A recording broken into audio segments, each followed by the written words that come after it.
Good morning, everyone. Today is September 2nd, 1946. This marks the one-year anniversary of the end of World War II. Because of this special occasion, we want to celebrate and remember the triumph and defeat of the Axis powers. Today, we will talk about the most important battles and events of World War II. First, let's talk about the pre-war. Prior to the U.S. involvement in the war, our goal was to stay neutral and out of the war due to events in World War I. In the beginning, the U.S. tried to maintain a good relationship with foreign countries.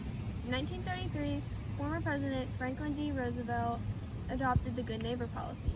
The policy was designed to improve relations with Latin America and establish equality between the nations. Besides the Good Neighbor policy, FDR also implemented 4 neutrality acts. The Neutrality Act of 1935 prohibited the export of weapons and ammunition to foreign nations at war. The Neutrality Act of 1936 further prohibited the trade of war materials and also prohibited loans or credits to belligerents. The Neutrality Act of 1937 prohibited the sale of war materials to specifically Spain.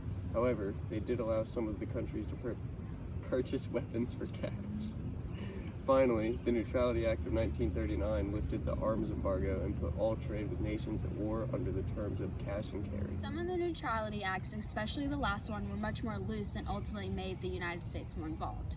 The United States decided that they needed to stay on the good side of the Axis powers and not exclude them. Therefore, they engaged in trade.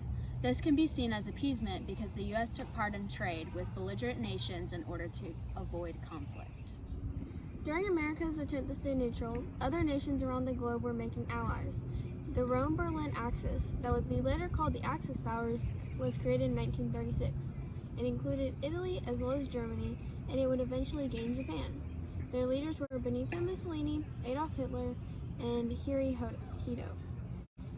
Around the same time, the Allied powers were created. It originally included Great Britain, France, and Poland. However, during World War II, it included the United States, Great Britain, and the Soviet Union. Their leaders were Franklin D. Roosevelt, Winston Churchill, and Joseph Stalin. The Axis powers' goals were global expansion and to create new order in different countries.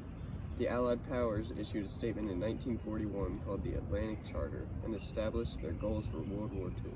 Their main goals were to stop the spread of communism and create a peaceful post-war. In order to protect the Allied powers and defend the United States, the Lend-Lease Bill was established that October.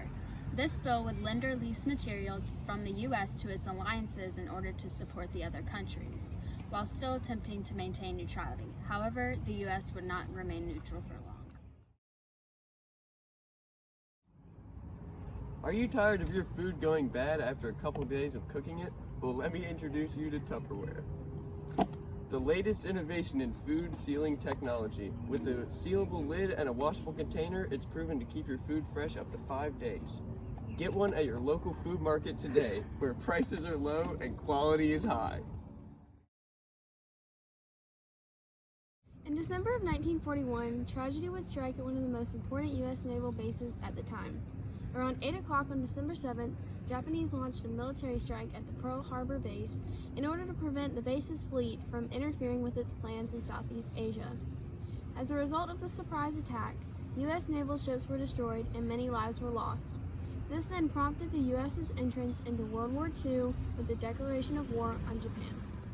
In the result of events at Pearl Harbor, FDR ordered Japanese relocation. He issued the Executive Order number 9066 that authorized the relocation of all persons deemed a threat to the national security and specifically Japanese Americans and Japanese aliens. Japan sent over people employed by their military to use uncommon language as means of secret communication, known as code talkers. In June of 1942, American code breakers were able to decipher Japanese code and anticipate their attack on Midway Atoll. In an attempt to take over the volcanic islands, the Battle of Midway began and became one of the most important naval battles in the war. In 1942, in order to make men more available for direct combat, the Women Accepted for Volunteer Emergency Services was established. Around the same time, the Women Army Corps were created and allowed women to enlist in the Army. After 2 more years of fighting, the Allied forces dropped some 156,000 troops on 5 beaches along the coast of Normandy. This was known as D-Day. The goal of the Allies were to overthrow Nazi Germany and drive back their forces. With the Allied victory, D-Day prompted a huge turning point in the war. Towards the end of the war in 1945, Joseph Stalin, Winston Churchill, and our President Harry Truman held the Potsdam Conference. At the conference, they talked about punishment for war criminals, the German economy, and many more issues. They came to many agreements, including that there would be complete demilitarization of Germany after the war. We know now that the end of the war would be triggered by a series of atomic bombs that had been in plan for years. The Manhattan Project was led by the United States and first started in 1939. It was a research and development project that would produce the first nuclear weapons. By August of 1945, the atomic bombs were developed and completed. Between August 6th and 9th, 1945, the United States detonated 2 nuclear bombs over the cities of Hiroshima and Nagasaki, Japan. The U.S. wanted to avoid invading Japan because of the tremendous amount of American lives that were sure to be lost. However, the 2 bombs killed between 129 and 226,000 Japanese people. Unfortunately, most of the victims were civilians. However, around a month later, the war would end. Fortunately, the Allied powers would reign victory over the Axis powers. The Axis powers had to pay reparations and lost territory due to their involvement with Germany. Germany was also divided into 4 parts that would be controlled by the Allies.